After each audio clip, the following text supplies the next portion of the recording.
Fiche action numéro 8, la parole est à Monsieur Bichet et Monsieur Lefebvre. Alors Monsieur Bichet. Donc c'est moi, en derrière l'écran.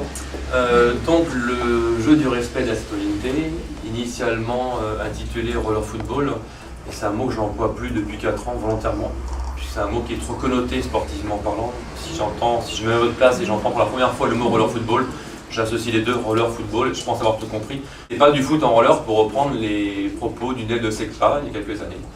Et un journaliste a été très étonné lorsqu'elle a dit ça. Elle l'a dit à peu près mot pour mot. Entre nous, on se parle méchamment. À force de faire du roller football, on se parle plus gentiment, on est plus copains. Je préfère cette définition. Un autre éducateur, parce que je suis aussi formateur pour les BPGEPS, brevet éducateur pour jeunesse et sport. Et un éducateur de 18 ans m'a dit « j'ai compris, vous appâtez pour éduquer ». J'aime bien aussi cette définition. Le roller football n'est qu'une porte d'entrée éducative. C'est pas un sport, c'est un jeu, et j'insiste sur la différence en tant que prof d'éducation physique. Je toujours pas comprendre les hyper, mais bon, je ferme la parenthèse. Donc c'est un moyen, non pas un but, un exemple. Il y a toute une sémantique, tout un vocabulaire particulier. On ne fait jamais de match, on fait des rencontres. Donc, au début, c'est un peu tiré par les cheveux, sauf que les enfants comprennent très vite la différence entre une rencontre ou un match.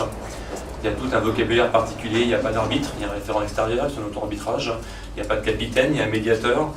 Et ce jeu est une porte d'entrée éducative pour être traduit après dans les contenus d'enseignement des autres disciplines. On le fait en français, donc les élèves de secteur, lecture, écriture.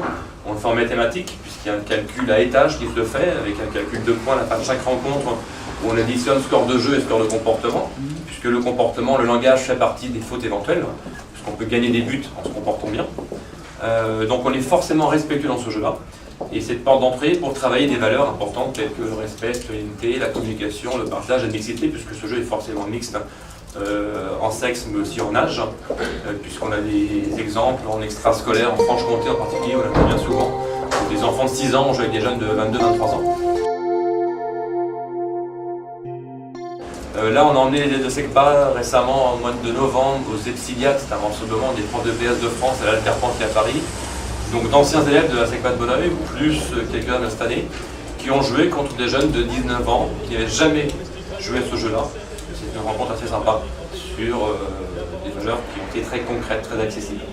Et donc depuis 4-5 ans, on est dans le PRE et les indicateurs qui ont été mis en avant dès le début, absentéisme quasiment zéro, c'est un indicateur très parlant que vous avez, je ne sais pas, et évolution du comportement de façon positive dans les disciplines où le prof s'est investi. En gros, je deviens respectueux avec le prof de maths parce qu'il fait le projet roller football. Je peux me faire un peu n'importe quoi en éducation civique s'il ne le fait pas, par exemple. Donc voilà, et après c'est traduit dans n'importe quelle discipline où on s'en inspire pour construire des contenus d'enseignement. Et on a un parrain qui s'appelle Philippe Mérieux, qui nous soutient tous les jours et plus que tous les jours. Voilà. Merci. Sinon, par rapport à ça, au niveau des, comme M. Bichet parlait des EPSILIAT, c'est vrai que c'était une démonstration d'élèves. Nous, le meilleur indicateur qu'on a, c'est qu'on a lancé des invitations. On a dit on a besoin de jeunes pour faire une démonstration de roller. La nouvelle s'est répandue dans Bonneuil. On n'est même pas allé chercher les élèves qui n'étaient plus au collège. Les élèves qui n'étaient plus au collège ont téléphoné, on peut venir, etc. Et on s'est retrouvé avec une dizaine de jeunes, soit des collégiens, des élèves qui sont encore collégiens actuellement, soit des anciens. Et tous on s'est tous retrouvés au collège pour partir après à la Carpentier. C'était une anecdote drôle. Il y a une ancienne élève que j'ai au lycée mais que je ne vois jamais en cours parce que pour le coup absentéisme, mais elle était là ce dimanche, non c'est un samedi, elle était là. Elle est venue une fois. Je l'ai vu cette année. Merci Monsieur Barr.